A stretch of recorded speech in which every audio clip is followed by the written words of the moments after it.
చెప్పండి మాట. వాక్యం మనలో ఏం చేయాలి?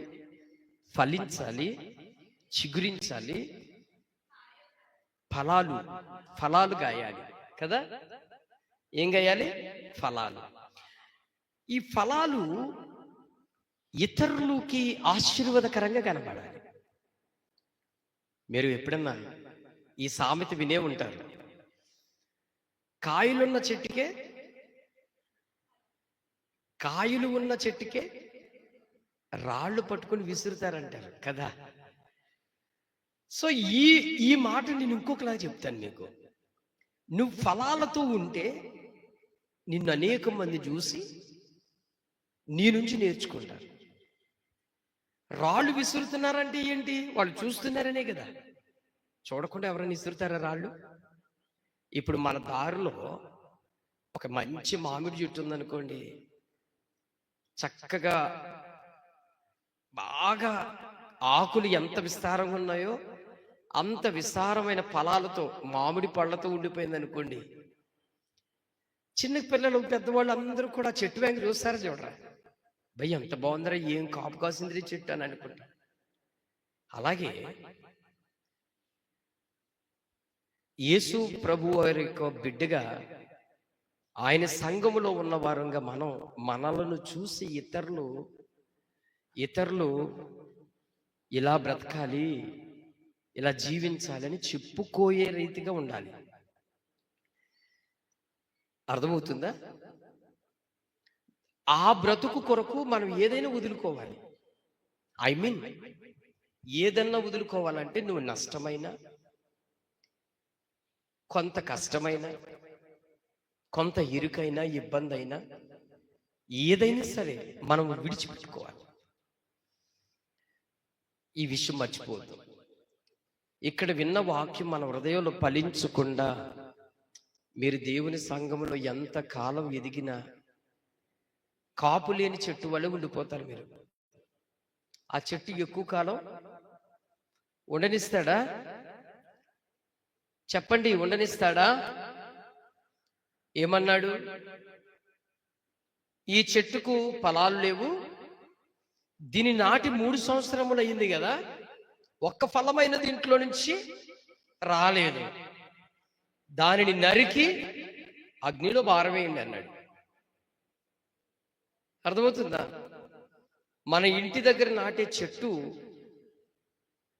ఈ రోజు నాటామంటే మరుసటి ఒక 2 వారాల లోపల అది చిగురించడం మొదలెడుతుంది. దాని మొద్దు నుంచి చిన్న చిన్న ఆకులు, చిన్న చిన్న చిగురు అలా కొద్దిగా ఎదిగి అందులో నుంచి మొగ్గ, పువ్వు, దానిలోంచి ఫలం వచ్చేస్తుంది. అలా కనబడాలి మనం ఈ ప్రపంచానికి. ఆ రీతిగా కనపడితేనే మనకి ఆశీర్వాదం. ఒట్టిగా ఆదివారం దేవుని మందిరంలో కనపడాలి, ఆదివారం మనం హాజరయించుకోవాలి దేవుడి దగ్గర అన్నట్లుగా వస్తే నీ జీవితంలో ఏమీ ఫాయిదా లేదు. ఫాయిదా లేదంటే ఉపయోగం లేదు. అది. సో హానోకు జీవితాన్ని ఎంత వివరించి మీకు చెప్పాను. చాలా మంది ఆ వాక్య సందేశం విన్నవాళ్ళు నాకు కాల్ చేశారు, లైవ్ లో చూస్తూ కాల్ చేశారు. సండే ఈవినింగ్ టైంలో హానోకు జీవితం ఎలా ఉంటుంది, అసలు క్రైస్తవుడు ఎలా బ్రతికితే ఏ రీతిగా ఉంటుందనే దాంట్లో వారికి బాగా అర్థమయ్యి కాల్ చేసి చెప్పారు. నువ్వు ఉన్నట్టున్నావు కదా, అందరూ ఉన్నారు. పిల్లరా, ఎక్కడెక్కడో ఉన్న వాళ్ళకి అర్థమవుతుంది దేవుని వాక్యం. కంటికి నేను అసలు ఎప్పుడు కళ్ళతో చూడలేదు వాళ్ళు. కొంతమందికి నేను కళ్ళతో వాళ్ళని చూడలే, వాళ్ళు మనకు రివ్యూ ఇస్తున్నారు. దేవుడు మహాకృపను బట్టి చిన్న సంఘముగా మనం ఉన్నప్పటికీ కూడా దాదాపు ఒక యూట్యూబ్ ఛానల్గా దేవుడు మనల్ని 10,000 మందికి ఆశీర్వాదకరంగా ఉంచాడు. హల్లెలూయా. వాళ్ళందరూ చూస్తున్నారు, బలపడుతున్నారు. కొంతమంది వైజాగ్ నుంచి నాకు కాల్ చేసిన వాళ్ళు ఉన్నారు, విజయవాడ దగ్గర నుంచి చేసిన వాళ్ళు ఉన్నారు, ఎక్కడెక్కడో నుంచి, కాకినాడ నుంచి, ఎక్కడెక్కడ నుంచో చేసి ఫోన్ చేసిన వాళ్ళు ఉన్నారు. ఎంత చక్కటి ఉపదేశాలు మన మధ్యకు వచ్చినప్పుడు మనము సంఘానికి దీవెనకరంగా కనబడాలి, సేవకుడికి కనబడాలి, ఇతరులకి కనబడాలి. లేకపోతే ఆ జీవితానికి ఒక అర్థం లేదు. ఇది మర్చిపోవద్దు. అర్థమవుతుందా? సరే, ఈరోజు మరొక నూతనమైన విషయాన్ని మీ మధ్యకి తీసుకొస్తున్నాను. నూతనమైన విషయం. ఈ మెసేజ్ పేరు ఏంటంటే నెగటివ్ థింక్. చెప్పండి ఈ మాట. తెలుగు భాషలో దీన్ని ఏమంటారంటే, నెగటివ్ థింక్ అనేది తెలుగు భాషలో వర్ణించండి. మన భాషలో దాన్ని తెలియపరచండి. Negative think. ఉన్నావమ్మా? మరి అలా వెళ్ళిపోతున్నావు ఏంటంటే, నా వైపు చూడు. Negative think. దీన్ని తెలుగు భాషలో తప్పుగా అర్థము చేసుకోవడం. చెప్పండి మాట.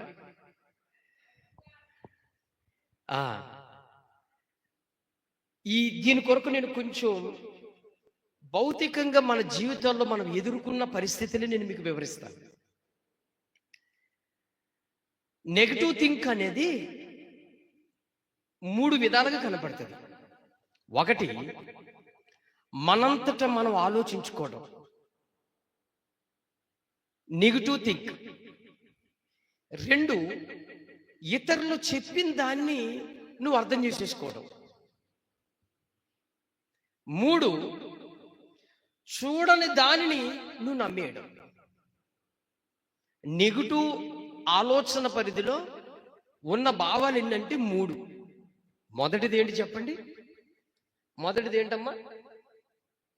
మొదటిది ఏంటి చెప్పాలి? ఇప్పుడు చెప్పాను కదా. ఇప్పుడు చెప్పానా? మొదటిది ఏంటి? ఇంకోసారి గుర్తు చేస్తున్నాను, జాగ్రత్తగా వినండి. నీ సొంతంగా ఆలోచించేసుకోవడం అంటే తప్పుగా. రెండోది, ఇతరులు చెప్పిన దాన్ని నువ్వు నమ్మేయడం గుడ్డిదనంగా. మూడోది ఏంటంటే, నీ కళ్ళతో చూడలేని దాన్ని నమ్మడం. ఇప్పుడు మీకు బాగా అర్థమయ్యేలా చెప్తున్నాను ఈ విషయాలు. ఒకటి, మనంతట మనము చెడుగా అభిప్రాయించుకోవడం. ఈ 3 లక్షణాలు ఎవరి జీవితాల్లో ఉంటాయో వాళ్ళు సమాజానికి, బంధువులకి, స్నేహానికి, ప్రేమకు దూరం అయిపోతారు వాళ్ళు. మీరు బాగా అర్థం చేసుకోండి. ఎవరి జీవితాల్లో ఈ రకమైన ఆలోచన పరిధిలో జీవిస్తారో వాళ్ళు ఎన్నిట్లకి కోల్పోతారో చెప్పనా? ప్రేమకు దూరం అయిపోతారు, బంధుత్వానికి దూరం అయిపోతారు, ఇరుగు పొరుగు వారితో దూరం అయిపోతారు. ఇక నీతో ఎవ్వరు సహవాసం చెయ్యరు. No doubt. దాంట్లో కొంతకాలానికి నిన్ను తెలుసుకుని వాళ్ళు వెళ్ళిపోతారు పక్కకి. ప్రస్తుతం ఉండొచ్చు, కొంత సందర్భాలు వచ్చినప్పటికీ వెళ్ళిపోతారు.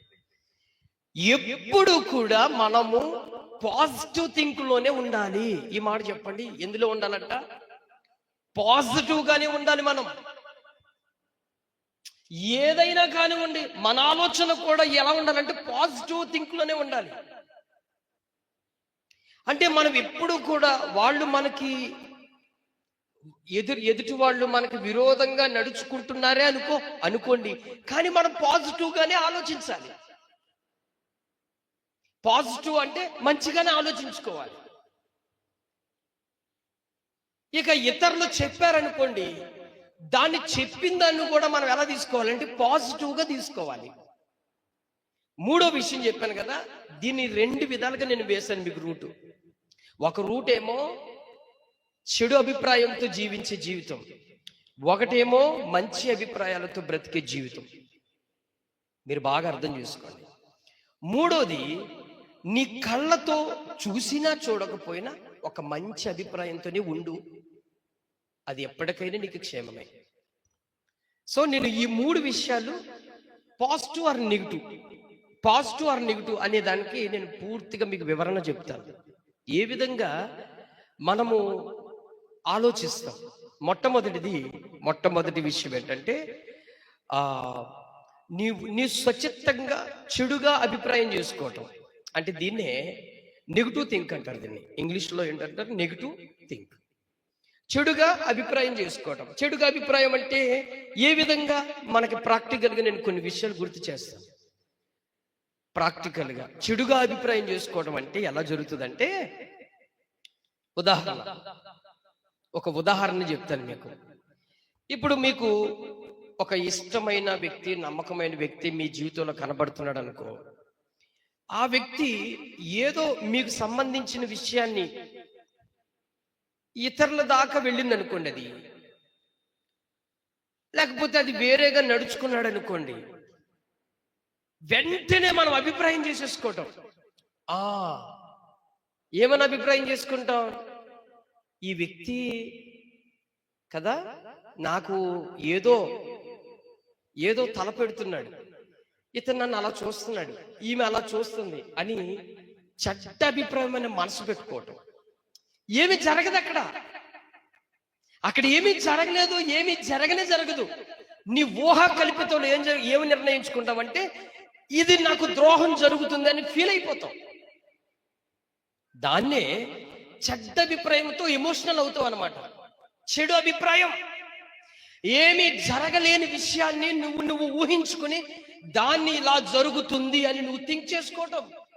అవతల వ్యక్తుల పైన నువ్వు చెడ్డ అభిప్రాయాన్ని నువ్వు ఊహించుకుని ఒక పెద్ద కోట కట్టడం అంటారు దీన్ని. కొంతమంది జీవితాల్లో వాళ్ళని ఎంత మంచి చేయనివ్వండి, ఎంత మేలు చేయనివ్వండి, ఎంతగా నీ విషయంలో మంచిగా నడుచుకున్నా నీ అభిప్రాయం ఏంటో తెలుసా? నాకేదో ద్రోహం చేస్తున్నాడు, నాకేదో అన్యాయం చేస్తున్నాడు, నాకేదో కీడు చేస్తున్నాడు, నా దృష్టిలోనే ఎందుకో ఇలా ఉన్నాడు అనేది నీ అంతటి నువ్వు ఒక అపార్ట్మెంట్ కడుతున్నావు ఆయన విషయంలో. దీన్నే చెడ్డ అభిప్రాయం. నిజంగా ఆయన నీకు తలపెట్టాడే అనుకో, ఆమె నీకు తలపెట్టిందే అనుకో, నీ దృష్టి ఎప్పుడు కూడా పాజిటివ్లోనే ఉండాలి. పాజిటివ్ అంటే ఏంటో తెలుసా? పాజిటివ్ అంటే పోనీలే వాళ్ళు ఏదో విషయాన్ని బట్టి ఏంటో లైట్ తీసుకోవడం, దాన్నే పాజిటివ్. ఇప్పుడు ఉదాహరణ, సపోజ్ బాగా మీకు అర్థమయ్యేలా చెప్తాను. ఇంకొక ఉదాహరణగా, ఇప్పుడు మాకు ఎగ్జాంపుల్ మా రత్నబాబు వివాహం అనుకోండి, జస్ట్ ఉదాహరణ చెప్తున్నాను. ఆయన వివాహానికి నాలాంటి కబురు పెట్టాడు. నేను బాగా ఇష్టంగా ఉంటున్నాను అనుకోండి, మీ ఫ్యామిలీకి నాకు కబురు చెప్పారు, అయ్యా మీరు తప్పనిసరిగా మా పెళ్లికి రావాలని. అయితే నేను ఆ సందర్భంలో వివాహానికి రాలేకపోయాను.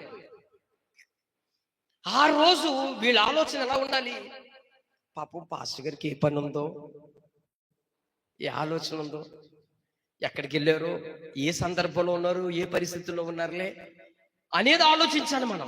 మనం అలా ఆలోచిస్తాం, అలాగా ఆలోచించాం. ఎందుకు రాలేదంటే మొత్తానికి ఏదో ఉంది మొత్తానికి. ఈ విధంగా మనము చెడ్డ అభిప్రాయాన్ని మనం కట్టుకుంటున్నాం. జరగలేదు, అక్కడ జరగలేని దాన్ని మనం క్రియేటివ్ చేసుకుంటాం. ఉదాహరణ, మన సంఘానికి వచ్చిన ఒక విశ్వాసి కొరకు గుర్తు చేస్తాను నేను. ఒక విశ్వాసి దాదాపు చాలా సంవత్సరాల నుంచి ఆమె సంఘానికి వస్తూ ఉండేది. ఆమెకి అనారోగ్యం వచ్చింది.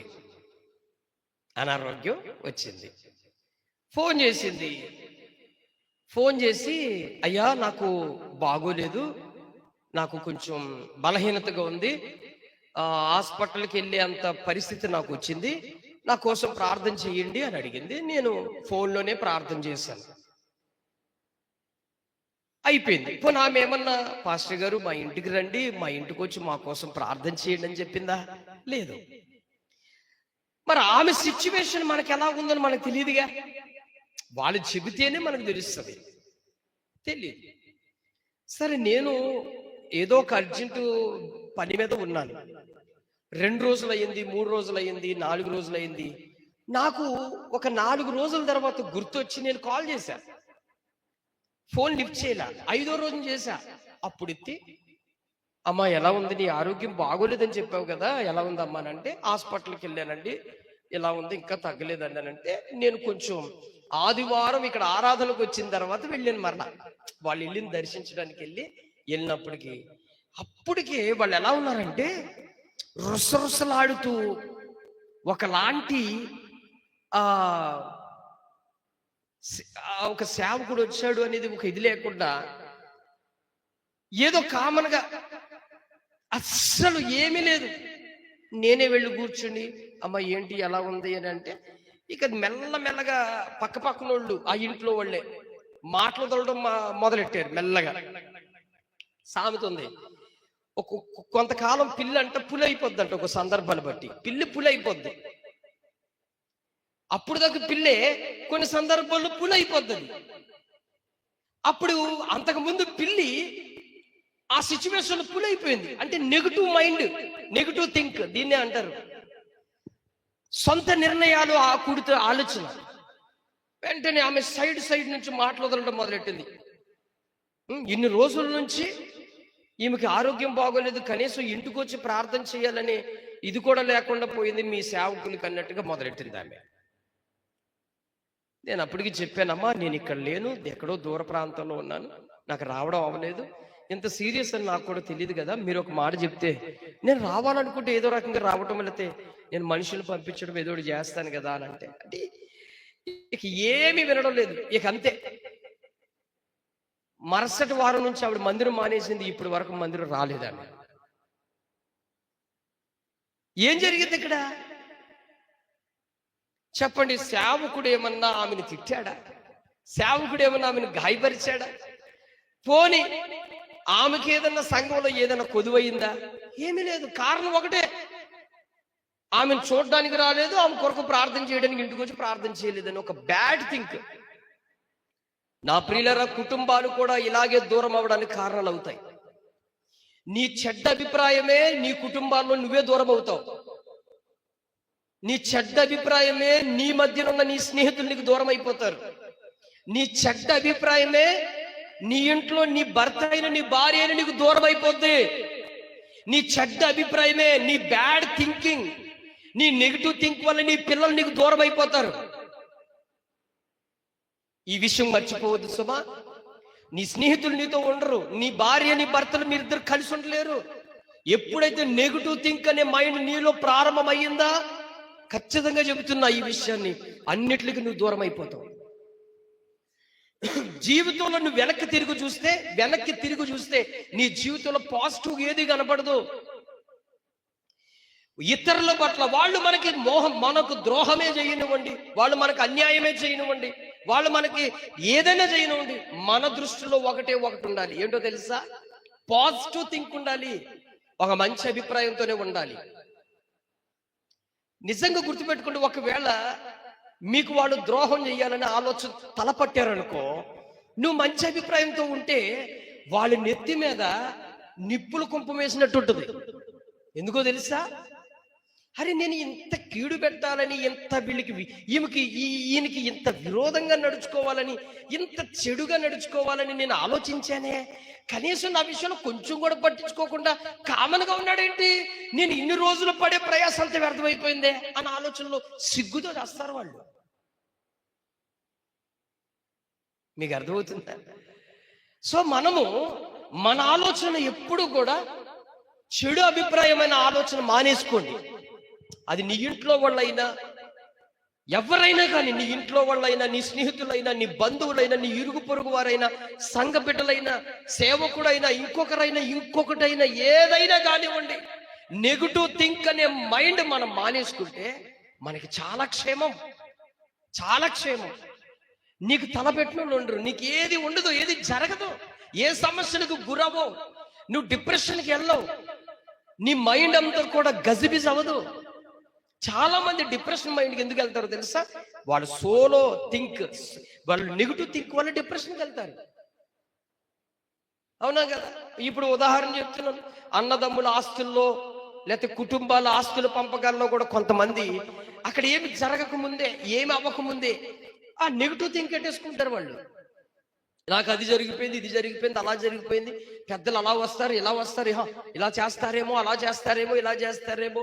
ఇదే ముందే నిర్ణయాలు దీన్ని. ప్రియులారా, ఈ విషయం గుర్తుపెట్టుకోండి.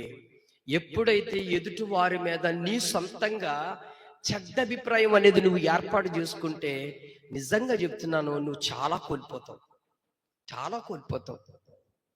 అదే నువ్వు ఇప్పుడు పాజిటివ్ థింక్లోకి ఆలోచించండి. పాజిటివ్ థింక్లో ఇప్పుడు ఇదే సబ్జెక్ట్ నేను ఇంకో పాజిటివ్ థింక్లో చెప్తాను.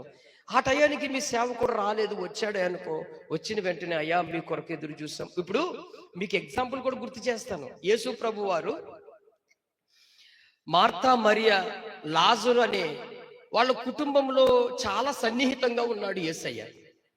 మరి 4 రోజులు వాళ్ళ దగ్గర లేడు, ఆ టయానికి రాలేదు, అసలు ఆ ఊర్లో లేడు, ఆ ప్రాంతంలో లేడు.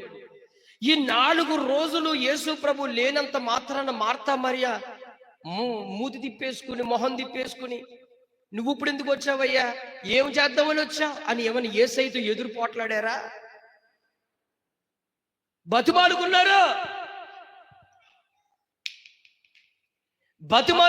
ఏమని బతిమాలుకుంది మార్త? ఏమని బతిమాలుకుంది? అయ్యా నీవే గాని ఇక్కడుంటే నా తమ్ముడు బ్రతికే ఉండేవాడయ్యా. బతిమాలుకున్నది మార్త. అప్పుడు అన్నాడు, అమ్మా పునరుత్థానమును జీవమును నేనే. వాళ్ళు పాజిటివ్ థింక్ లో ఉన్నారండి. అయితే వాళ్ళు కూడా చెడు అభిప్రాయం చేసుకోవచ్చు కదా. యేసయ్యకి సృష్టికర్త, ఈయన గొప్ప దేవుడు కదా, జరగవలసిన విషయాలు ఈయనకు ముందే తెలుసు కదా. ముందే తెలిసిన వాడయుండి నా తమ్ముడు ఇన్ని రోజులకు చచ్చిపోతాడనే విషయం కూడా చెప్పలేదు ఈయన. దాన్ని కూడా నెగిటివ్ పెట్టుకోవచ్చు. మనమైతే పెట్టేసుకుంటాం. ఏమ్మా, మనమైతే పెట్టుకోమన్నా, మనమైతే వెంటనే పెట్టేసుకుంటాం. ఏమని పెట్టుకుంటాం? ఇంతే. ఈయనకి అన్నీ తెలుసు కదండి, జరగబోయే విషయాలన్నీ తెలుసు, జరగబోయే పరిస్థితులు తెలుసు. మరి యేసు ప్రభు శిష్యులతో చెప్పాడు కదా, నా రాకడ ఎలా ఉంటుందో చెప్పేశాడు. చెప్పిన వాడు లాజరు చనిపోతాడనే విషయం మార్తా, మరియ దగ్గర చెప్పాలిగా. ఇన్ని రోజుల నుంచి వచ్చిన వాడు ఒక్క మాట చెప్పలేదు ఆయన. 4 రోజులు వారి మధ్య కూడా లేడు. ఇప్పుడు వీళ్ళు ఏమని ఆలోచించుకోవాలి? అరే ఎన్నిసార్లు భోజనం పెట్టావు ఆయనకి, ఎన్నిసార్లు ఆయనకి ఆతిథ్యం ఇచ్చావు, ఎన్నిసార్లు ఆయన దగ్గర కూర్చుని ఇన్ని విషయాలు విన్నావు, ఎన్ని కబుర్లు చెప్పాడు ఆయన. అసలు మా విషయాలు ఎంత దుర్మార్గంగా నడుచుకున్నాడని మనమైతే జడ్జిమెంట్ చేసేస్తాం, తీర్మానించేస్తాం మనం యేసయ్యని. పాపం దేవుడి మహాకృపను బట్టి అక్కడున్న మార్తా, మరియ లాంటి వాళ్ళు ఇక్కడ లేరే అని బాధ వస్తుంది. మన మార్తా, మరియలు అలా ఉంటారా? బైబిల్లో ఉన్న మార్తా, మరియలు అర్థం చేసుకున్నారు యేసు ప్రభు యొక్క సిచ్యువేషన్. మన సంఘంలో కానీ, ఇతర సంఘాల్లో కానీ, క్రిస్టియన్ అనే ఈ సంఘాలలో కానీ మార్తా, మరియ అనే స్త్రీలు సేవకుడు ఎందుకు ఈ పరిస్థితులు, ఎక్కడికి వెళ్ళాడు, ఏంటనేది కుటుంబం అర్థం చేసుకునే స్థాయిలో లేరు. యేసయ్య రాగానే వాళ్ళు బ్రతిమాలుకున్నారు, అయ్యా ఏడ్చారు, అయ్యా నా తమ్ముడు లేడే, నువ్వు ఉంటే నా తమ్ముడు బతికే ఉండేవాడయ్యా అంటే. అప్పుడు యేసయ్య అంటాడు, వాళ్ళ మనస్తత్వాన్ని బట్టి వెంటనే సమాధి గడికి వెళ్ళి లాజరు బయటికి రా అనగానే చనిపోయిన లాజరు పీత వస్త్రాలతో బయటకు వచ్చాడండి. గొప్ప కార్యం చూశారు ఆ కుటుంబంలో. నా ప్రియులరా, ఎప్పుడైతే చెడ్డ అభిప్రాయం అనే థాట్ నువ్వు పెట్టుకుంటావో అన్ని నీకు నష్టాలే ఎదురవుతాయి. నీకు అన్ని నష్టాలు ఎదుర్కొంటావు. నీకు ఏది క్షేమాధారమైంది కనబడదు, అన్ని చెడ్డగానే కనబడతాయి నీకు. సామెత ఉంది, పచ్చ కాముర్లు గలవాడి కంట లోకమంతా పచ్చగానే కనపడుతుందంట. అంటే ఆడి కళ్ళు ఒకటి పచ్చగా ఉన్నాయని లోకమందరూ ఆడికి పచ్చగానే కనపడతారని సామెత ఉంది. మనమే మన స్నేహాన్ని, మన బంధాలని, మన కుటుంబాలని మనమే నాశనం చేసేసుకుంటాం. అర్థమవుతుందా? సో ఇక్కడ మనం బాగా అర్థం చేసుకునే విషయం ఏంటంటే, మనము సొంతంగా చెడుగా ఆలోచించడం మానాలి. అర్థమైందా? నెగిటివ్ థింక్ అనేది మానేయాలి. సో పాజిటివ్ థింక్ పెట్టుకోవాలి. పాజిటివ్ థింక్ పెట్టుకుంటే మనకు అన్ని క్షేమమే. దైవజనుడా, ఆ రోజు నువ్వు లేకపోవటం వల్ల కొంచెం బలహీనతలు ఇదైని, నువ్వు ఉంటే ప్రార్థన చేస్తే మాకు ఎంతో సంతోషం. ఇప్పుడైనా మీరు ప్రార్థన చేసి మా ఇంట్లో కూటమి పెట్టండి అనేది కోరుకోవాలి ఒక సంఘం. అది క్షేమం. ఇది సంచితంగా నెగిటివ్గా ఆలోచించే మైండ్. ఇప్పుడు రెండోది చెప్పుడు మాటలకు నడుచుకునే తీరు. రెండోది ఏంటిదంటే చెప్పుడు మాటలకు నడుచుకునే తీరు. చెప్పుడు మాటలు ఏం చెప్తారంటే ఇక ఏదోటి ఊదుతారనమాట. అందుకే భారతదేశంలో మన గాంధీ గారికి దేవుడు బయలుపరిచిన గొప్ప విషయం ఏంటంటే చెడు చూడవద్దు, చెడు మాట్లాడవద్దు.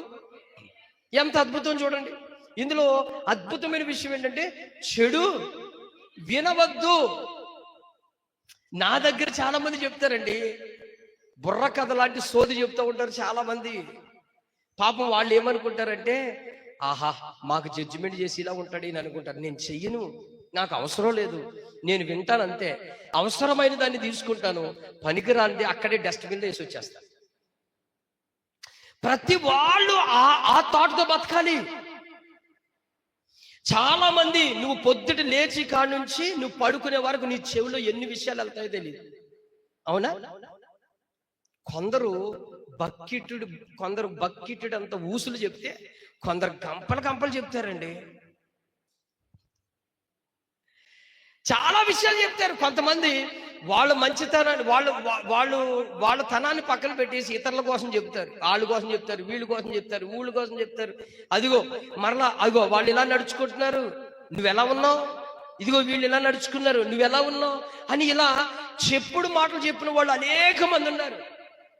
బోల్డ్ మంది చెప్తారు, అమ్మాయి నీ అల్లుడి సంగతి ఏంటో తెలుసా నీకు అని కొంతమంది చెప్తారు.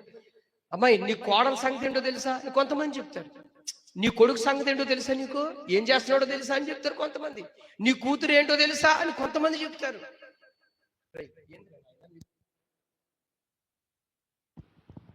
అర్థమైందా పిల్లరా? ఇక్కడ మన దగ్గరకు వచ్చి ఇతరులు చెప్పే చెప్పుడు మాటలకు మన దృష్టి, మన ఏకాగ్రత మంచితనమై ఉండాలి. నిజంగా వాళ్ళు మనకి తలపట్టారు అనుకో, ఇతరులు మనకి ఏదో చెప్పి మనకి తప్పుడు త్రోవలో నడిపించాలని ఆలోచన పెట్టారనుకో, మనం ఇప్పుడు ఒక మంచి అభిప్రాయంతోనే ఉండాలి. చాలా మంది చూడండి, ఇప్పుడు మీరిద్దరు మీ కుటుంబంలోనే మీరు మంచితనంగా ఉన్నట్లుగా ఉండి మీతో కలిసి ఉన్నట్లుగా కొంతమంది గుంట నక్కలు ఉంటాయి. ఇలా అన్నాను మీరు ఏరు అనుకోద్దు, కానీ నిజంగా ఉంటారు కొంతమంది గుంట నక్కలు. ఏం చేస్తే తెలుసా, ఇక్కడ పూసు అక్కడ పూసి ఇక్కడ పూసి ఇంకో చోట పూసి ఇంకో చోట. అంటే చివరికి ఈ విషయాల్లో ఏం జరుగుతుందో తెలుసా, వాళ్ళకి వీళ్ళకి వాళ్ళ మీద వీళ్ళ మీద వాళ్ళు చెడ్డ అభిప్రాయాలతో మనస్సును నింపేసుకుని విరోధాలు పెంచేసుకుంటారు. నేను మొన్న గడిచిన ఒక 4-5 వారాల క్రిందట చెప్పాను కదా, సమాధాన పరచువారు దేవుని కుమారులు అనబడుతురు అని చెప్తారు. చెప్పుడు మనుషుల్లో సమాధాన పరచువారు లేరండి. ఇప్పుడు ఉదాహరణ చెప్తున్నాను, నేనున్నాను అనుకోండి, పోనీ ఎవరో మన సంఘంలో ఒక బిడ్డ ఉన్నారనుకోండి, ఆమె బాధ ఏదో నాకు చెప్పింది అనుకో, నేనేదో పోనీ ఇతరులకి అరే ఆమెకి ఈ పరిస్థితి బాగోలేదు, ఆమె కోసం ప్రార్థన చేయండి, వాళ్ళ పరిస్థితి ఇలాగుందని ఇంకొకరికి ఎవరికైనా ప్రార్థన అంశం కొరకు చెప్పాను అనుకో, వాళ్ళు పట్టుకెళ్ళి ఇంకొకరి నుంచి ఇంకొకరికి వెళ్ళి అందులో ఏం చేస్తారంటే శుభ్రంగా వాళ్ళు సొంతమైన కొన్ని మాటలు కలుపుతారు అనమాట. దాన్ని ఏం చేస్తారంటే మంచిగా మిక్స్ చేయటం అనమాట. కొన్ని కల్పితమైన మాటలు మిక్స్ చేసి చివరికి ఈ సేవకుడి నుంచి వచ్చిన విషయాలన్నీ మళ్ళీ ఎవరి దగ్గరకు వస్తాయి, నాకు ఎవరైతే చెప్పారో వాళ్ళ దగ్గరకు వచ్చినప్పటికీ ఈ చెప్పుని నేను ఒకరికి ఏం చెప్పాను, ఒక మంచి ఉద్దేశంతో చెప్పాను. అక్కడి నుంచి అందులో ఒక్క గుంట నక్క ఉంటుంది. ఆ గుంట నక్క ఇప్పుడు ఈ సేవకుడికి వీళ్ళకి ఏం పుట్టిస్తాడంటే మెల్లగా చెడ్డ అభిప్రాయమైన మాటలు కొన్ని ఆపోదించి వాళ్ళు గుర్తు చేస్తారు. అప్పుడు ఏం జరుగుద్ది, వాళ్ళకి నాకు ఏం జరుగుద్ది, ఆమెకి నాకు. ఇప్పుడు నేను సపోజ్ ప్రేమ కలిగి నేను ఉన్నాను, అమ్మ వందనాలు అమ్మా అంటే వందనాలు అంది, నాకు అర్థమైపోయింది ఆవిడ ఫేస్ రీడింగ్, లేకపోతే ఆవిడ మాట స్వరం అర్థమైంది. ఏందమ్మా అలాగున్నావు అంటే ఇప్పుడు నాకు గట్టిగా ఇచ్చుకుంది ఏమని, మీరు అలాంటి వాళ్ళు, మీరు అది, మీరు ఇది, మరి అది ఇది, నేను ఏదో చెప్తే అలా చెప్పారు, ఎలా చేశారని ఇక ఆమె రెచ్చిపోతే నాలో ఏమవుద్ది, నేనెవరికి చెప్పాను, నేనేమేం చేశాను, నువ్వెందుకు ఇలా తప్పుగా అర్థం చేసుకోండి అంటే, ఇక్కడ ఇద్దరి మధ్యన ఏం జరుగుతుందంటే వార్, ఒక యుద్ధం స్టార్ట్ అవుతుంది. కుటుంబాల్లో అంతేనండి, కుటుంబాల్లో కూడా అంతే.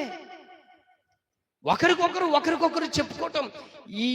అక్కడ ఏం జరగదు, భార్యాభర్తల మధ్యనైనా సరే వాళ్ళిద్దరి మధ్యన ఏం ఉండదు. ఉండకపోయినా పక్కన ఇంకొకరు ఎక్కపోతులు ఉంటాయి కొన్ని,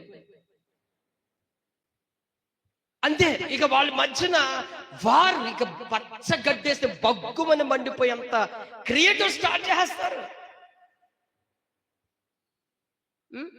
ఏదైనా చిన్న విషయాన్ని ఇంకొక దాడికి ఇంకో చోటకి వెళ్ళిపోయి వాళ్ళ చెవుల్లో వీళ్ళ చెవుల్లో తిప్పేసి గిరగిర చక్రం తిప్పినట్టు తిప్పుకొచ్చేసి అది ఒక పెద్ద మంట కింద వేసేస్తారు. ఇక్కడ జాగ్రత్త పడాల్సింది ఎవరు? నా మాట వినాలి. జాగ్రత్త పడాల్సింది ఎవరు? గుంట నక్కలు ఎప్పుడు గుంట నక్కలాగే ఉంటది. జాగ్రత్త పడాల్సింది ఎవరు? నేను అని చెప్పుకుని అందరూ నేను జాగ్రత్త పడాలి. వాడెవడో వచ్చి ఏదో చెప్పాడండి, నీ భార్య కోసమే చెప్పాడు, నీ భర్త కోసమే చెప్పాడు, నీ బంధువు కోసమే చెప్పాడు. నువ్వు చెప్పినప్పుడు వాళ్ళ మీద నీకు ఎంత అభిప్రాయం ఉంది, ఎంత నమ్మకం ఉంది, నీ మైండ్లో పెట్టుకుని నువ్వు జీవించి. ఒకవేళ నిజంగానే వాళ్ళు అలా నడుచుకున్నారనుకో, నీ థాట్ ఒకటే పెట్టుకో, మంచి పాజిటివ్ పెట్టుకో, మంచిగా సర్లే విను, వాళ్ళు చెప్పేది విన్నావా, సరే అంతే, పక్క పెట్టు. వాళ్ళు చెప్పారని చెప్పి ఈ వ్యక్తికి గౌరవం ఇవ్వడం మానేసి, ప్రేమించడం మానేసి, విలువ ఇవ్వడం మానేసి, లేకపోతే ఆతిథ్యం చేయడం మానేసి, లేకపోతే ఒకరిని మనము చిన్న చూపు చూడడం, ఇలాగ ఎప్పటికీ చెయ్యొద్దు. అది మంచి లక్షణం కానే కాదు. అందుకే మొదటిది నీ అంతటి నువ్వు ఆలోచించుకునే చెడ్డ మార్గం. రెండోది ఏంటో తెలుసా? ఇతరులు చెప్పే దాంట్లో నువ్వు నడుచుకుని వెళ్ళిపోవడం. ఆ త్రోవ ఎలా ఉంటుందో తెలుసా? నీ కళ్ళకి గంతలు గట్టి తీసుకెళ్ళిపోతున్నారని అర్థం చేసుకోవాలి. నీ కళ్ళకి ఏం కట్టేస్తున్నారు వాళ్ళు? కళ్ళకి ఒక నల్లటి గుడ్డ కట్టి నిన్ను తీసుకెళ్ళిపోతారు. అది ముళ్ళ కంచా, లేకపోతే పగిలిన సీసా పెంకుల యొక్క నడకల్లో నడిపిస్తున్నారా, లోయలోక, గుంటల్లోగా, బుడదలోక, ఎందులోకి తీసుకెళ్ళిపోతారో తెలియదు నిన్ను. కాబట్టి ఇతరులు చెప్పిన చెప్పుడు మాటలకు నీవు ఒకళ్ళ మీద పెట్టుకున్న మంచి అభిప్రాయాన్ని పాడు చేసుకోవద్దు. ఒకవేళ అవతల వ్యక్తి నీకు విరోధంగా తలపట్టినా, నీకు చెప్పేది వాస్తవమైనా కూడా నమ్మద్దు. దావీదు నమ్మలేదు. తెలుసా మీకు? అబ్సలోము కీడు కీడు కీడు తల పెడుతున్నాడు అనేది దావీదుకు తెలుసు. తెలుసా తెలీదా? తెలుసు. అబ్సలోము దావీదును చంపడానికి ప్రయత్నం చేస్తున్నాడని దావీదుకు ముందే తెలుసు. చాలా మంది చెప్పారు, అయ్యా నువ్వు మాట సెలవిస్తే చాలు వాడు తలకాయ తీసుకొచ్చేస్తామన్నారు. కానీ దావీదుకి తెలుసున్నప్పటికీ కూడా దావీదు తన కొడుకు విషయమై ఎప్పుడు కూడా నెగిటివ్ మైండ్ పెట్టుకుని ఉండలేదు, పాజిటివ్ గానే పెట్టుకున్నాడు. అబ్సలోముకు రచ్చగొట్టిన ఉన్నారు. ఏమన్నారు తెలుసా? అబ్సలోమా, నీ తండ్రి ఇలా బతుకుండడం, నువ్వెప్పటికీ రాజు అవ్వలేవు, ప్రజలు కూడా నీ పైన అంత దయ చూపించరు. కాబట్టి ఓ పని చేద్దాం, దావీదు అన్నవాడు నీ తండ్రిని చంపేసి, ఎంత ఆలోచనలు ఇస్తున్నారు చూడండి, చంపేసి నిన్ను రాజుగా చేస్తే బాగుంటుందని అంటే, అందులో ఒక మంచి దేవుని యందు భయభక్తులు కలిగిన ఒకడు ఏమంటాడు తెలుసా? దావీదుని ఎదుర్కోవటం మన తరము కాదంటాడు. దేవుడు వాళ్ళ అభిప్రాయాన్ని చంపేశాడు అక్కడ. అంటే ఇక్కడ అబ్సలోము ఎలా ఫిక్స్ అయిపోతున్నాడు తెలుసా? అబ్సలోము ఫిక్స్ అవుతున్నాడు ఏమని? చెప్పుడు మాటల అభిప్రాయానికి తల వంచుతున్నాడు, చెప్పుడు మాటలకి ఊకొడుతున్నాడు, చెప్పుడు నిర్ణయం చేసుకుంటున్నాడు. కన్న తండ్రిని కూడా చంపడానికి తెగించే మైండ్ ఎందుకు వచ్చేసిందో తెలుసా? చెప్పుడు మాటలు. జాగ్రత్త, నీ చెవులు జాగ్రత్త. ఎవరు నీ చెవు దగ్గరకు వచ్చి ఏ ఊసులు చెబుతున్నారో నీ చెవులు జాగ్రత్త పెట్టుకోవాలా. నువ్వు సంఘంలో నుంచి దూరం అయిపోతావు, కుటుంబాల మధ్య దూరం అవుతావు, రక్త సంబంధంలో దూరం అయిపోతావు, ప్రేమకు దూరం అయిపోతావు. నీకెవ్వరు స్నేహం అనేది లేకుండా చేసేసుకుంటావు. ఎందుకో తెలుసా? చెప్పుడు మాటలకి. ఒకవేళ నీకు తెలుసుందా,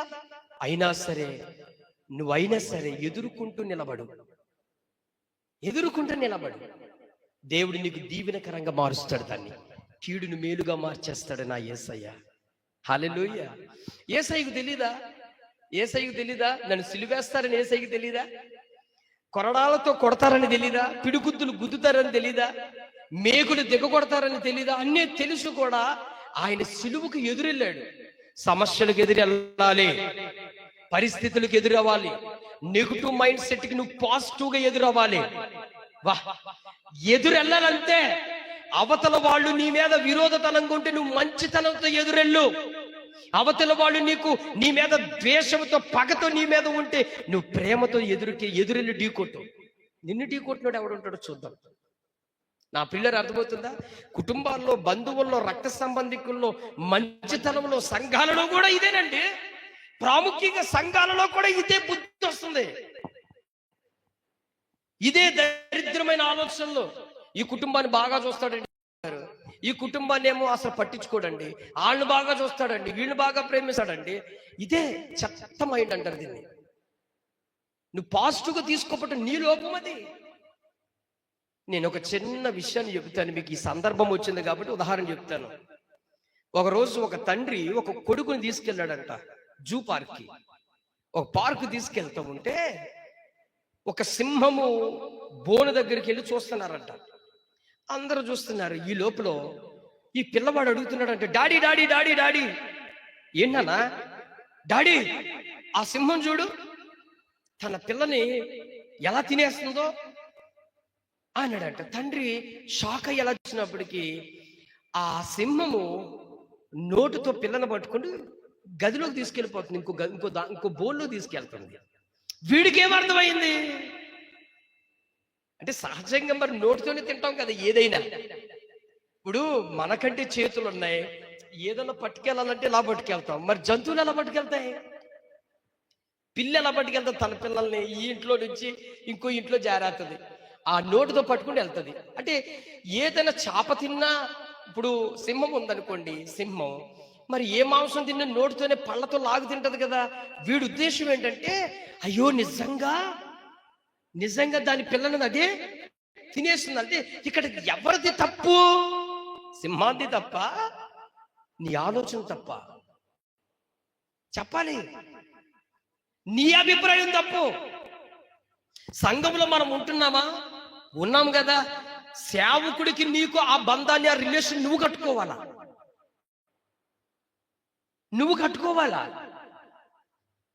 ఎవరు సేవకుడు, ఆ సేవకుడితో మనము కట్టుకుని ఉండాలి, అంటు కట్టుబడి ఉండాలి.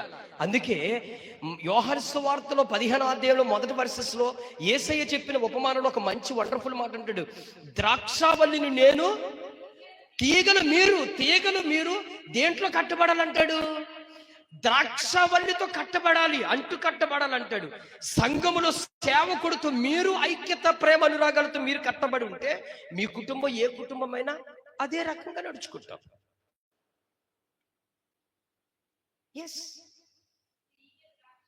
నీ సొంత నెగిటివ్ థింక్ లో నువ్వు వెళ్ళిపోయి నీ చెడ్డ అభిప్రాయంతో నువ్వు ఊహించుకుంటా ఉంటే అది నీ నష్టం నువ్వే అనుభవిస్తున్నావు. ఏమండి, ఇప్పుడు 12 మంది యేసు ప్రభు శిష్యులు ఉన్నారు. 12 మంది శిష్యుల్లో యేసు ప్రభు యొక్క రొమ్మును అనుకున్నవాడు ఉన్నాడు. ఆయన పేరు యోహాను. రొమ్మును అనుకుని ఉండేవాడంట పక్కనే. దాన్ని ఏమంటూ యేసు ప్రభు యోహాన్ని ఎక్కువ ప్రేమిస్తున్నాడని అంటావా? నో, యోహాను యేసయ్యని అధికంగా ప్రేమించి రొమ్మును అనుకున్నాడు. యోహాను యేసు ప్రభు యొక్క గుండె చప్పుడు వినడానికి ఇష్టపడ్డాడు. పేతురు దోణిలో నుంచి దూకేశాడండి. అంతమంది శిష్యులున్నా కూడా దూకేసి యేసయ్యని చూడడానికి వెళ్ళాడు. అందుకు నువ్వు తప్పు పడతావా? యేసయ్య పేతురునే ఎక్కువ ఇష్టపడుతున్నాడని నీ లోపం, అది నీ లోపం. సంఘాలలో కూడా ఇదే భేదాభిప్రాయాలు పెట్టుకుంటున్నారు. ప్రతి సంఘాల్లో కూడా ఇదే. ఏమండి, ఆ సంఘ పెద్దను బాగా ప్రేమిస్తాడండి, ఈ సంఘ పెద్దను అసలు పట్టించుకోడండి. ఏమండి, ఆ పిల్లల్ని ఎక్కువ ప్రేమిస్తాడండి, ఈ పిల్లల్ని ఎక్కువ ప్రేమించడండి. ఏమండి, ఆ శిష్యుల్ని ఎక్కువ ప్రేమిస్తాడు, వీళ్ళని పట్టించుకోడండి. తప్పది. సంఘములో నువ్వు సేవకుడితో అంటుకొట్టపడడానికి నువ్వు ఇష్టపడాలా, నువ్వు తెగించాలి, నువ్వు ఇష్టపడడానికి వెళ్ళాలా. నా ప్రియరా, అది మన లోపం. గుర్తుపెట్టుకోండి. ఎవరి లోపం అది? మన లోపం అది. నువ్వు లేవు, అంతే. Bad luck. కొంతమంది నేను చూస్తున్నాను కుటుంబాల్లో కూడా ఇంతే. మా కుటుంబంలో కొంతమంది, కుటుంబాల్లో కొంతమంది ఉన్నారు. వాళ్ళు వస్తే చేపల కూర వండుతారండి. అంటే నువ్వు రావు వచ్చిన వాళ్ళు వండి పెడితేనేమో నువ్వు తట్టుకోలేవు. ఏమండి, వాళ్ళు వస్తే మీరు యాట మాంసం వండుతారండి. అసలు నువ్వు వచ్చేది ఎక్కడ? నువ్వు రాకపోయినా నీ ఆలోచన పరిధి ఏంటంటే నువ్వు ఊహించేసుకుంటున్నావు. దీన్ని ఊహా కల్పితం. తప్పు దేవుని బిడ్డలారా, ఇది చాలా తప్పు. అక్కడిచ్చేయండి, చాలా తప్పు. పిల్లరా వినండి జాగ్రత్తగా. ఇది మట్టికి మనము మార్చుకోవాలి. ఇది మార్చుకోవాలి. మనము అంటు కట్టబడాలి. తీగలు దేంట్లో అంటు కట్టబడ్డాయంట? ద్రాక్షావల్లిలో అంటు కట్టబడ్డాయి. ద్రాక్షావల్లిలో అంటు కట్టబడడం వల్ల అవి చిగురిస్తాయి. దానికి ఏం కాస్తాయి? ఫలిస్తాయి. ద్రాక్ష గెలలు కాస్తాయి దానికి. నువ్వు అంటు కట్టబడకుండా నేను సంఘంలో వేరుగా ఉంటాను, నేను పక్కన ఉంటాను, ఆ మూలలో ఉంటాను, నేను అక్కడ ఉంటాను, ఇక్కడ ఉంటానంటే అది నీ ఇష్టం. ఇప్పుడు యేసయ్య ఒకటే సవాల్ చేస్తాడండి. ఆయన కూడా రాజీ పడిన వాడు. ఆయన మీకు తెలుసా, ఆయన ఈ భూ ప్రపంచాన్ని మార్చుకోవడానికి ఒక సెకండ్ చాలు. ఆయనకి అందరిని మార్చుకోవడానికి సెకండ్ కాదా? ఆయన స్వార్థంగా మార్చుకునేవాడు కాదు. ఆయన ప్రతీకారంతో మార్చుకునేవాడు కాదు. ఆయన నిన్ను మార్చాలంటే ఆయనకి సెకండ్. నీ విధానం మార్చాలంటే ఆయనకు అన్నీ తెలుసు. కానీ ఆయనకు అలా ఇష్టం ఉండదు. నీ అంతటి నువ్వు రావాలి, అది ఆయన అభిప్రాయం. అందుకే దాని విషయాన్ని యాకోబు భక్తుడు ఏమంటాడు తెలుసా? దేవుని యొద్దకు రండి, అప్పుడు ఆయన మీ యొద్దకు వస్తాడు అన్నాడు. అంటే ఎవరు రావాలి ముందు? మనం వెళ్ళాలి. యేసయ్యను దేవుడు వెతకాల్సిన నువ్వు. అబ్రహాము దేవుడు ఎలా ఉంటాడో అని ఆలోచన కలిగి ఉన్నాడు. దేవుడు ప్రత్యక్షత అయ్యాడు. యాకోబు దేవుని వేడుకున్నాడు, అయ్యా నువ్వెక్కడున్నా నన్ను దీవించన్నాడు. దేవుడు ప్రత్యక్షమయ్యాడు. ఎక్కడ ఆది కాండం నుంచి చూడండి, దేవుడు ఎవరు, దేవుడు ఎలా ఉంటాడు, దేవుని ప్రేమ ఎలా ఉంటుందో వాళ్ళు వెతికారు. వాళ్ళు దేవుని ప్రేమను పొందుకున్నారు. కొంతమంది పొందుకోలేదండి. ఇప్పుడు యాకోబు, ఏశావు ఉన్నారు. వాళ్ళిద్దరూ ఒకే తల్లికి పుట్టినోళ్ళు కదా. యాకోబుని దేవుడు అత్యధికంగా హెచ్చించాడు, ఏశావుని హెచ్చించలేకపోయాడా? అంటే ఇప్పుడు దేవుడు తప్ప? దేవుడిది లోపం? ఎవరిది లోపం?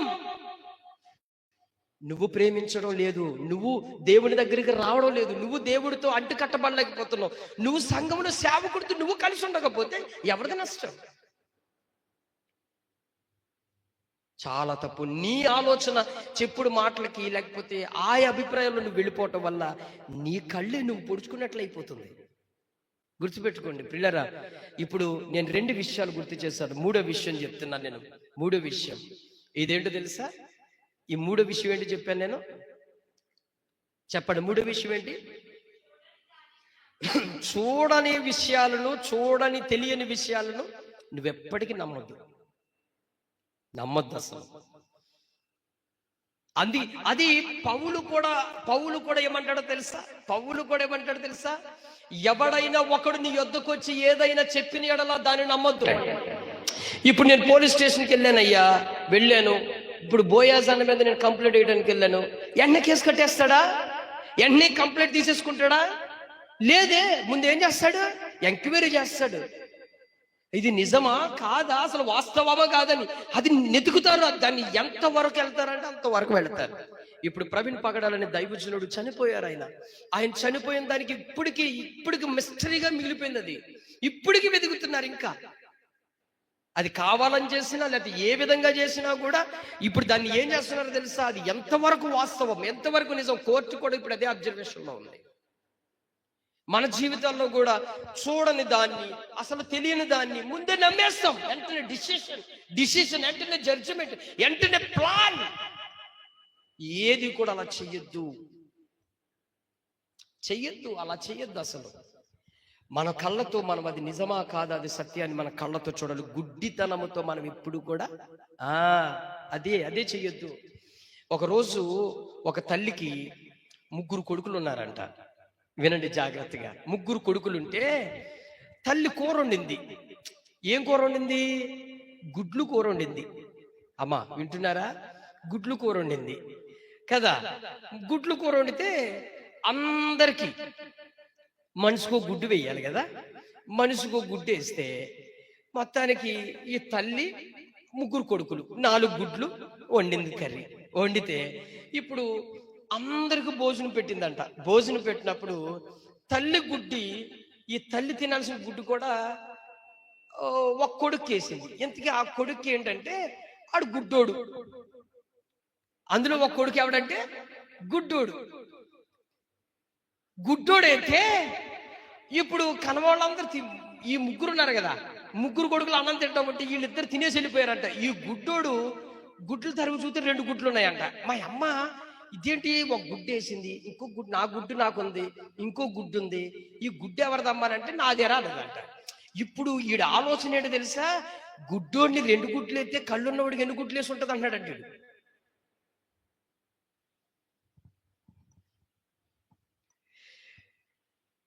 లోకమంతా ఇదే దృష్టిలో ఉంది. ఇప్పుడు గుడ్డోడికి ఎంత ఆలోచన చూడు, కళ్ళు లేనోడికి నాకు 2 గుడ్లు అయితే కళ్ళున్నవాడికి 2 గుడ్లు వేసి ఉంటుంది మా అమ్మ. ఎంత డేంజర్ చూడండి. ఇప్పుడు అమ్మ అంటుంది, నాయన నా గుడ్డేరా నీకు వేసేదంటే, లేదా నువ్వు మొత్తానికి కళ్ళున్నవాడు అన్నయ్య వాళ్ళకి మొత్తానికి ఇంకో 3 గుడ్లు వేసినట్టున్నావు. అట్లా నా ప్రియులరా, నువ్వు చూడని దాన్ని, తెలియని దానిని నువ్వు నమ్మి నీవు అపోహలు పెట్టుకుని నీ మైండ్లో పెట్టేసుకుని నీవే మెంటల్ మైండ్కి వెళ్ళిపోతున్నావు. మెంటల్ ఎందుకు వస్తాయో తెలుసన్నా, హాస్పిటల్లో జాయిన్ చేస్తారు. ఎందుకు తెలుసా, వీళ్ళు ఈ 3 కేటగిరీలో ఉన్న వాళ్ళు వీళ్ళే. సవాలిసిరి చెప్తున్నాను, సైకాలజికల్లో ఉన్న గొప్ప విశ్లేషణ విషయం ఇది. వాళ్ళు సొంత అభిప్రాయంతో నిర్ణయాలు తీసుకున్న ఆలోచనలు. రెండోది చెప్పుడు మాటలకు వెలిచే మార్గాల్లో. మూడోది అసలు జరగని దాన్ని నమ్మని దాన్ని నమ్మేయడం. ఈ 3 కేటగిరీ ఎవడి జీవితంలో ఉన్నాడు, మెంటలోడు అంతే. మెంటల్ మనిషి అంతే. ఇక డైరెక్ట్ వాళ్ళ హాస్పిటల్లో జాయిన్ అయిపోవడం, ఇక తీసుకెళ్ళిపోయి. నో, మార్చండి ప్లీజ్. నీకు నిజంగా కీడే జరుగుతుంది, నీకు నష్టమే చేస్తున్నారా, నో ప్రాబ్లం. నువ్వు నమ్ముతున్న దేవుడు సత్యమైన దేవుడు, నిజమైన దేవుడు, నమ్మదగిన దేవుడు అని ఆయన నువ్వు విశ్వసిస్తే నువ్వు అలా స్టిల్ నౌ స్టాండర్డ్ దట్ నువ్వు అలాగే ఉండు. ఒక మంచి పాజిటివ్ థింక్ లో ఉండు. నీ సొంత ఆలోచనలు ఎప్పుడు తీసుకుని అమ్మో వీళ్ళ మీద చెడ్డ అభిప్రాయం పెట్టుకుందాం అనే మైండ్ మానే, పూర్తిగా డిలీట్ చేసే ఆ మైండ్ని. ఒకటే పెట్టుకో. ఏమని పెట్టుకుంటా ఉంటే, పోనీలే చేస్తే చూసుకొని దేవుడు చూసుకుంటాడు. నాకు అన్యాయం చేశారా, దేవుడు చూసుకుంటాడు. పోనీ నాకు దుర్మార్గమే చేస్తున్నాడు, దేవుడు చూసుకుంటాడు అని దేవుడికి అప్పచెప్పేసుకో. ప్రశాంతంగా ఉండు. డిలీట్ ఆ చెత్తను నువ్వు తీసిపారాయి, ఆ మైండ్లో నుంచి పూర్తిగా డిలీట్ చేసి పడాయి. రెండోవాడు ఎవడో వచ్చి చెప్పాడు, ఎవడో వచ్చి చెప్తున్నాడు, అదిగో ఇదిగో ఏదో విషయాన్ని నీ చెవులో నీ మెదడులో తోసేశాడు. తోసిన తర్వాత దాన్ని తీసి పక్కన పడాయి. వాళ్ళు ఎన్ని చెప్పినా నాకు అవసరం లేదు, నాకంటూ ఒక స్టాండర్డ్ ఉంది, నాకంటూ ఒక స్టెబిలిటీ ఉంది, నాకంటూ నేను ఒక సొంత ఒక మంచి అభిప్రాయం కలిగిన వ్యక్తిని అని నువ్వు డిసైడ్ నువ్వు చేసుకో. మూడోది నిజంగా నీ కళ్ళతో చూస్తే అది నమ్ము. పోనీ దానికి సాక్ష్యాధారాలు ఉంటే నమ్ము. ఏమీ లేవు అంతే, మనం వెళ్ళిపోతాం. ఇదే అంటున్నాను. యేసు ప్రభు వారు ఒక వండర్ఫుల్ చేశాడు. ఒక గుడ్డోడు ఇంకో గుడ్డోళ్ళకి త్రోవ చూపగలడా అన్నాడు. ఎంత వండర్ఫుల్ వర్డ్ అన్నది. ఒక గుడ్డివాడు ఒక గుడ్డివారికి త్రోవ చూపగలడా? లేదే. లోకమందరూ నీ దగ్గరకు వచ్చిన వాళ్ళందరూ అలాంటి వాళ్ళే. చెప్పుడు మాటలు వేసి నీ మీద చెత్త బురద జల్లేలాగా ప్రవర్తించిన వాళ్ళందరితో నీ అంతట నువ్వు జాగ్రత్త కలిగి ఉండు. దేవుడు నిన్ను ఉన్నతమైన స్థాయిలో నిలబెడతాడు. ప్లీజ్ ప్రియులారా, నేను ప్రతి మాటలు చెప్తున్నాను. మనం నెగిటివ్ థింక్ మైండ్ అనేది పూర్తిగా డిలీట్ చేయండి. చెడు అభిప్రాయం అనేది తొలగించండి. కుటుంబాల్లో సమాధానం కలిగి ఉండండి, ఐక్యత కలిగి ఉండండి, ప్రేమ కలిగి ఉండండి. నిజంగా నీ విషయంలో అన్యాయమే జరుగుతుందా, దుర్మార్గమే జరుగుతుందా, నిన్ను మోసమే చేస్తున్నారా, దేవుడికి అప్పచెప్పు. మనము సేవిస్తున్న దేవుడు నమ్మదగిన వాడు, మన పట్ల న్యాయం తీర్చువాడు. ఆయన తీర్చేవాడు. విశ్వాసముతో వస్తున్నాము కదా మనం. విశ్వాసము లేకుండా దేవుని యొద్దకు ఎవ్వడికి అసాధ్యం కాదు. విశ్వాసం లేని వాడిని కూడా దేవుడు అంత ప్రేమించడు. విశ్వాసం కలిగి ఉండాలి. నువ్వు పాజిటివ్ మైండ్ లో ఉండు, పాజిటివ్ థింక్ లో ఉండు, పాజిటివ్ వేలో ఉండు, పాజిటివ్ గా జీవించు. దేవుడు నీకు వండర్గా ఆయన నిలబడతాడు. నీ పక్షము నిలబడి కూర్చుంటాడు అంతే, నిలబడతాడు అంతే. ఆయన యుద్ధము చేయడు ఎవడి తరము కాదు. నువ్వు చెడు అభిప్రాయాలతో, చెడు తోటలతో, చెడు మనసులతో నువ్వు బ్రతికేవనుకో, నీ జీవితం అలాగే దేవుడు వదిలేస్తాడు అంతే. దానిలో నువ్వు కొట్టబడి నలగబడి చితకబడి చివరికి నీ జీవితం వెనక్కి తిరిగి చూస్తే ఏమీ కనబడదు. నీ లైఫ్ లో ఏమీ ఉండదు. పూర్తిగా కోల్పోయిన నీచమైన బ్రతికే కనబడుతుంది మనకి. నా పిల్లరా, నీ స్నేహితులైనా సరే, నీ భర్తనైనా, నీ భార్యనైనా సరే, నీ బంధువులైనా సరే, నీ సంఘ బిడ్డలైనా సరే, సేవకుడి విషయంలో అయినా, ఇరుగు పొరుగు వారి విషయంలో అయినా, ఏది జరిగినా, ఏది చేసినా ఒక్క మనసు కలుగుండు. పాజిటివ్ మైండ్ లో పెట్టుకో, పాజిటివ్ థింక్ పెట్టుకో, మంచి అభిప్రాయం పెట్టుకో. అంతే, నువ్వు క్షేమంగా ఉంటావు. ఒక్క టాబ్లెట్ వేయాల్సిన పని లేదు. దాన్నే వండర్ఫుల్ మెడిసిన్ అంటారు. దాన్ని positive think is wonderful medicine. ఒక మంచి అభిప్రాయమైన ఆలోచన ఒక బ్యూటిఫుల్ మెడిసిన్ అంతే. ఇంక నీకు ఏ వ్యాధి నీ ఒంటికి తాకదు, ఏ వ్యాధి, ఏ బలహీనత నీ ఒంటిని తాకకుండా దేవుడు అటువంటి గొప్ప బలముని శక్తిని నీకు ఇస్తాడు.